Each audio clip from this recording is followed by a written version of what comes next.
right, welcome back to the Nexus Podcast. Dan Ricci is with me here at S4 Live in Miami. First time we're meeting face-to-face. That's right, Mike. Yeah, good to meet you. Thanks for all the Likewise. great work you've done on the Nexus website. I know a lot of folks are reading your content when it's published, so I appreciate it. How's S4 going for you? It's been good. Yeah. We've been busy down in the ICS Village. That's when I'm volunteering this time at this S4. But yeah, I mean, it's been very busy. Been interacting with new people new to Sure. OT ICS cybersecurity. Yep. Also meeting a lot of different vendors Yeah. and consultants working in this field. It's a great place to meet the community. It Yeah, really a lot is. of innovative ideas. Yeah. And you got a shout out from the main stage the other day. You had a little part in the Manish Walter Puri's Richter scale for OT incidents. What do you think of that whole idea? I think it's great. I think Yeah. what Manish came up with is brilliant. Yeah. I'm very happy to support him and also build out his work as a visualized tool to help the community come together and weigh the impact from a OT incident, because I think when it gets into the press, it kind of gets inflated from what it really is. The impact's probably not quite as bad, or it could be far worse than what we think. Right. But we need OT experts to weigh in on it that have done incident response, understand the environment, and provide a more grounded approach to measuring the impact. Mm-hmm. So I think what he did is brilliant, and will really help the community out. I like the crowdsourced aspect of it for now anyway. I don't know if that's viable long term. But I think it's interesting. And for those folks who aren't sure what we're talking about, it's basically like a severity scale for OT incidents, similar to a Richter scale or like hurricane category 5 warnings. I think even with that, it's still better than what we have. Yeah. And I should restate, the tool isn't really built for the OT community. It's built for the OT community to weigh in, but it's really built for the general public to understand the impact from an incident device. Yeah. You know, and it's broken down for your mom, your grandma, and like even in the press to kind of like understand like what the real true impact is. So yeah, they really emphasize that point from the stage too, that this is kind of like keep the FUD down with the press, keep the the general public kind of some perspective on whatever the incident might be. Yeah, absolutely. You run the ICS Advisory Project. I know we talked about it, a couple of years ago. Just it was kind of getting off the ground. This community owes you a debt, I think. I mean, this is a really important dashboard. It's a really important resource. It's kind of, you can kind of pick and choose your views on this thing. Talk to me about kind of its evolution the last few years. I mean, you've added a lot of features and capabilities out there. So we just celebrated the 4-year anniversary of the ICS Advisory Project this month. It's grown from maybe like 5 dashboards to like maybe like 31 dashboards. Wow. It filled some gaps that were there in between CISA's ICS advisory reporting and then what else is being still put out during the week. So we've increased visibility through the newsletter that people can sign up for off the website, which is free. Yep. We've continued to post on LinkedIn weekly every Monday morning.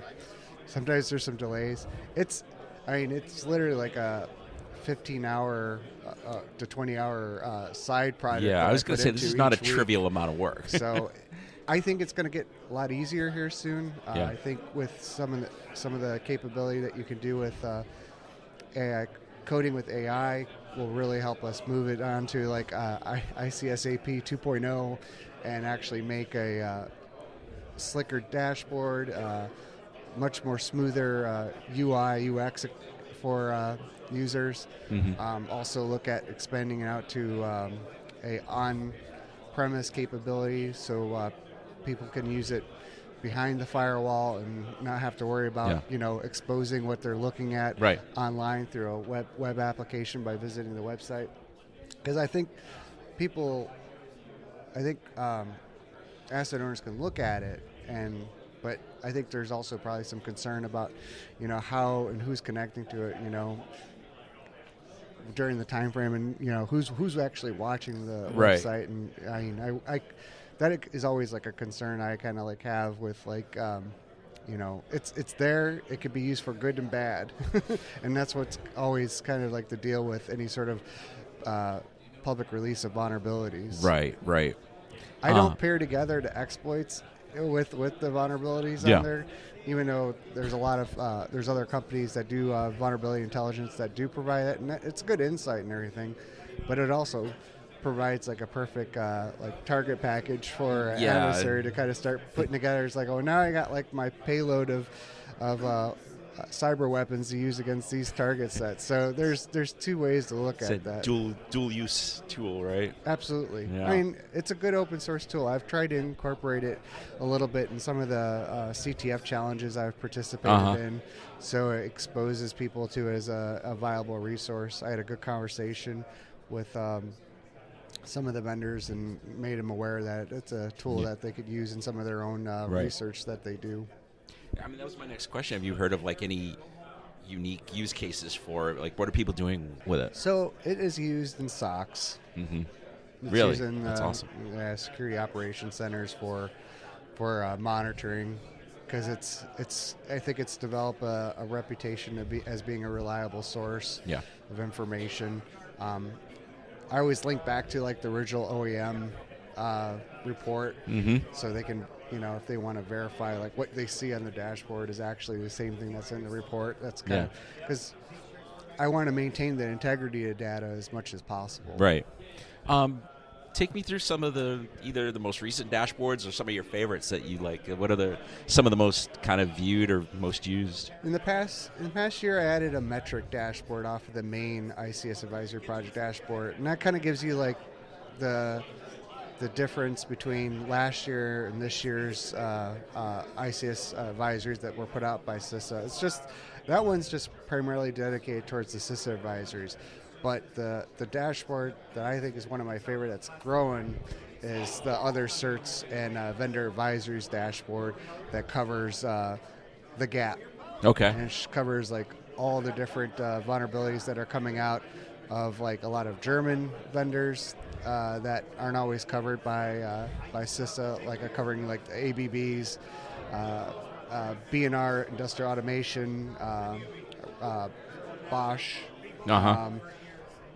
A lot of these are posted on VDE cert, which is a German cert, and then also like looking at bringing more of the some of the updates that come out for like Schneider Electric, because CISA will do some of the updates for some of the advisories for certain vendors. They definitely don't do that for Siemens anymore, because Siemens is so voluminous in how often they put out advisories.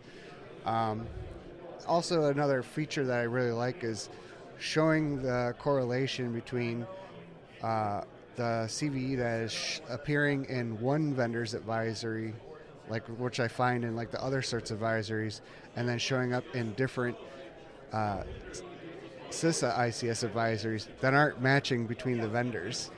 So it's you start to see how like vendors are using some of the same underlying third-party I see. software or software libraries that affect multiple vendors or OEMs at the same time. So I think that's a cool correlation that you can see within the ICS Advisory Dashboard for other certs and vendors.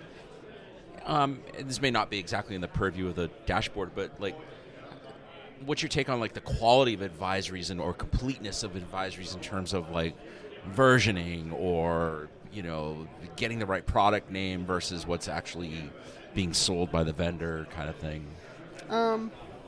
And does that complicate defending at all?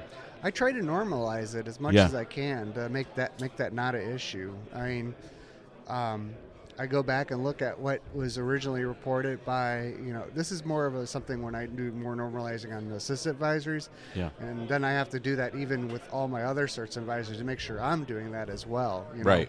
because it's very much a human problem that could be fixed through like machine learning and getting a confidence score to like. Yeah. And now with a lot of the capability that you can do with coding with AI, you could fix that through a learning language model and actually have an agent to go back and fix that pretty easily. So, but right now, I mean, I'm still kind of like going through that a little bit manually and fixing it. You know, you would think I would have jumped, but you know, the common denominator in fixing these issues are time and myself. And yourself, right? So you haven't introduced any AI into the... So not on the... That's in the works. I'm in the planning phase of like kind of building out a lot of the capabilities for the next version of ICS AP, which won't be... the dashboards won't probably be in Google Looker Studio, which will change a lot. Right. I want to add some of the same capability into it, but I also have to start to look at other aspects because ICS Advisory Project has almost become like a product underneath my own company, Industrial Data Works, which I primarily do all my consulting work through. Mm-hmm. Have you heard from CISA on the project, on the advisory project? Absolutely. Absolutely. I know they've tracked it. I have had touch and go interactions with them over the years. I mean, a lot of it's because either people move on to different positions. Sure. And if I run into them at conferences, we say hi, or you know, it's just usually I'm providing feedback to CISA on like maybe on some of the sector critical infrastructure sector identification, where I think this product's probably not just in critical infrastructure or critical manufacturing. I think it also impacts, you know, energy, chemical, water, wastewater systems or transportation systems based off of what I see for this product on the actual vendor manufacturer website. You know? Okay. And then I try to I'll let them know, but I might go in and like update that on there. And I've actually had someone reach out to me and said, that they noticed the same thing and offered to like kind of help contribute to that. That's cool. So easy updates. But I also beyond like, you know, not every advisory always is assigned a CVE. So sometimes I will add in my other certs and vendor advisories, I will add those advisories as well, because at least they have like a CVSS score associated with it. And more likely, the reason why there's no CVE assigned to it is they're not a CVE numbering authority through MITRE. They're not registered, and they're not partnering with like another cert who is a numbering authority to get it to release. So how do those show up in the dashboard? You search by vendor? Or you search by the vendor, and you'll get like the score. You'll just see like not assigned in the block for CVE. Got it. The CISA's KEV catalog, the known exploited vulnerabilities, that came out during as the project was kind of growing, right? It came out.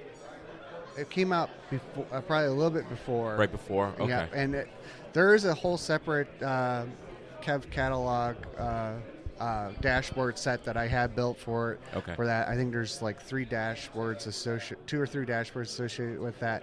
And I have one dashboard that shows the correlation between CVEs that show up on the KEV that match to CISA advisories.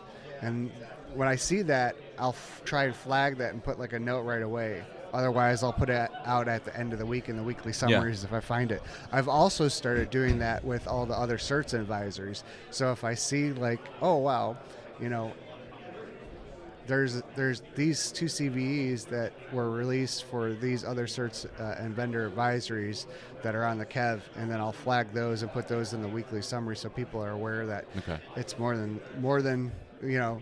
I think that's a useful way of using the KEV catalog. Besides, is this all manual for you? Some of it is, some of it's semi. I mean, I have like basically ways to like flag it through through some of the actual scripts that I have within the dashboards itself in the back end, where I can find it and I can flag it and then put it out. The KEV catalog, how much of a game changer has that thing been for defenders and just helping to prioritize remediation, mitigation, et cetera? I think it depends. Yeah. I mean, because I think it's helpful in prioritizing the severity, because it means that there's an actual real threat that exists out there associated with that CVE, vice, someone discovered this vulnerability, but whether it's target yet, you have to start using like other tools that are out there that track that actually track activity like that, like something like gray noise or or you can start looking at through like Shodan. Mm-hmm. Right. I mean, I guess what I was getting at was just it's better than just looking at 10.0 scores for example. Yeah, I'm not a huge fan of like relying on the severity score because it's you have to pair that with the CVSS vector string. I mean, is this attack accomplished? Is the attack vector for this on a network? Are those devices commonly network facing or remotely accessed? Is how complex is the attack? Is it a low or high? If it's fairly low, someone can probably find a script that's already written to do the exploit of that, or you could work with AI coding and develop vibe code and develop a exploit. It's very possible. And then like, does it require to do any social engineering to convince the user to take action to enable that exploit to be successful, or do you need physical access to it, or you need to be local to the network? These are all things that impact like that overall CVSS score. So when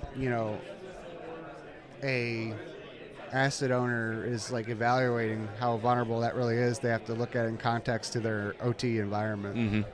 I'm separate from the advisory project. Are you hearing about anything about exploits being turned around quicker than they had been in the past, in terms of like an advisory comes out today and we've got an exploit tomorrow kind of thing? No, not that I could speak to. Just want to talk about some of your experience with vulnerability management in OT. I mean, I think everybody understands the issues in terms of downtime and scheduled downtime and so forth. Just how does this process get better? How do we kind of close the window of exposure from the time a vulnerability is public to whenever it's fixed, and then the implementation of the fix, whatever it is, takes forever anyway. But it does. It depends on the size of the organization and how mature their cybersecurity programs are, and the people that they have that are knowledgeable and willing to implement a robust vulnerability management, patch management program. It's time and money and manpower at the end of the day to execute. I mean, you can come up like with the best laid plans. Right. Those plans have to be shaped to your operational environment, and then depending on like whether you're in the manufacturing sector, the energy sector, whether you're in water or wastewater treatment, each of them have like either are doing some sort of continuous operation or they're doing batch operational processes, and that impacts the way your vulnerability patch management plan has to be implemented. So, I mean, when I implemented a vulnerability management plan across 5 plants in the United States, we had to work with the plant operation managers, the business units, and the actual developers of the software that we were going to go and patch, because a lot of software was developed in-house. Okay. So you have to like consider like how long it's going to take to do your testing phase, from the time the exploit's developed, how you're going to roll back out of that failed patch process if that occurs. You're going to have to actually designate, after you do your internal testing on a test network, you're going to have to like identify probably like an operational asset that you're going to test at that one time during a non-operational period, and have someone there to like quickly replace it if it's a critical piece of ICS equipment that's enabling like a manufacturing execution system. There's a lot of those things that you have to consider the manufacturing environment to not impact operations. Because the last thing you want to do is create a vulnerability management plan that shuts down your operation, and now you're costing them like, $10,000 a minute every time they're down. So that whole scenario you just described, what's the time frame there? So depending on the size of the plant and how many machines you're looking at targeting, like we were primarily targeting HMIs that were running on Windows 7 at the time, right? So that's another problem. So, yeah, but this was years ago. Okay. And we would primarily do on the weekend after when they were not doing any sort of production, and we'd have at least like 2 of the actual technicians on site when we would do it, and then we would try and patch up to 500 machines at a time. Wow. And we knew there was going to be a batch that were going to fail. Yeah. And we were going to have to remediate. And we would do it over a month of doing that between the different plants. And we would try and do one plant at a time, and then we try and get that. Sometimes, depending on the size of the plant, we try and do 2 plants in a weekend. We're dealing with multiple time zones too. Right. So, and then the onesies and twosies, we would try and work out with the plant to get in between shift turnovers. Because there would be like a small hour window, but then we had to factor in how many times the system had to reboot before it came back online. So I'm just picturing an IT person who is now responsible for OT, trying to fathom that whole scenario you just described. Yeah, when we were lucky because we actually worked with a large company that actually had kind of like OT-ish technicians to actually swap out, and because they were more focused on maintaining those specific set of HMIs. That, by the way, we're running in-house developed software on them. Further complicating things. How much institutional knowledge are we losing in OT? As folks kind of move on, retire, that might impact, protection of these devices, these assets. I think it depends on the sector. Yeah. Some sectors are older than others. Right. I think in the water sector, I think you have a bit of a gray out there occurring. I think there's some gray out in the energy sector, at least at the utility and at the cooperative level, electrical cooperatives. So I think there's some gray out there. I can't really speak to a lot of the other sectors because I haven't interacted with the chemical sector in years. So, but those are ones I can observe and say, right. These are sectors where people stay in jobs for a very long time. Yeah. And there is some mentoring that goes on, but there's also probably some concerns about job security that impact on the sharing of knowledge in some ways. But that's not always the case. Yeah. I don't want to say that that's everyone's like that. I know you've written for Nexus before about compensating controls in OT. I'm just hoping you take me through that a little bit, but how often are compensating controls kind of okay, we have to do that instead of before we even think about patching? How's the decision tree there? So I would say in manufacturing, compensating controls are probably implemented quite often because that piece of equipment, especially if it's a CNC machine that's running on Windows XP, or earlier, and it creates a critical component or high precision pieces for equipment, you would have to look at building some sort of isolate it and control perimeter around it, physical, logical. If it doesn't have to be networked, don't network it. Those are very simple compensating controls. I'm talking very general. Of course, yeah. You're implementing, but in other scenarios where they can't update the operating system, but they can virtualize it and have it run on a machine that can actually support like patching without compromising like a virtualized Windows XP machine that can successfully interact with the CNC machines, and then build like a logical perimeter via like host-based firewall on that machine. So you have that layer, and then it sits between a isolated segment that's monitored. Yeah. I mean, that's how I'm like thinking compensating controls on it in this perspective. You know, layering it out further, and yeah. If you have to put it in a controlled room that's, you know, badge controlled as well. I mean, there's like all these, you know, approaches to it. Just all these layers, yeah. But sectors like in the energy sector that might have that, there's other regulations that impact that. Right, if it can't be patched, do you have like a migration plan in place? What's your timeline? Sounds very complex. It could be. It could be very expensive. Right. And organizations definitely weigh in on how much it's going to cost them to do that. Yeah.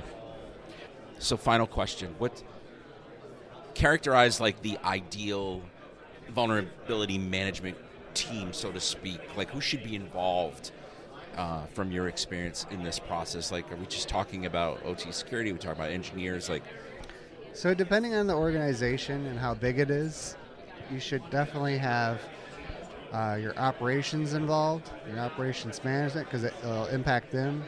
You should have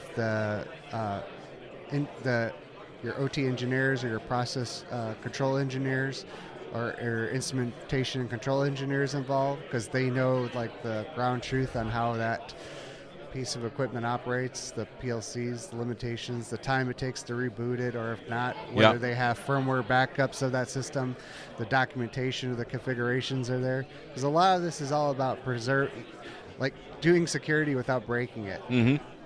Secure, you know, performing, you know, patch management should not break operations. Right. Or, you know, and bad day. You know, and if it's not going to be patched or it's never going to be patched, that you should have already a understanding of how you're protecting it with compensating controls, like as we just discussed. Yeah.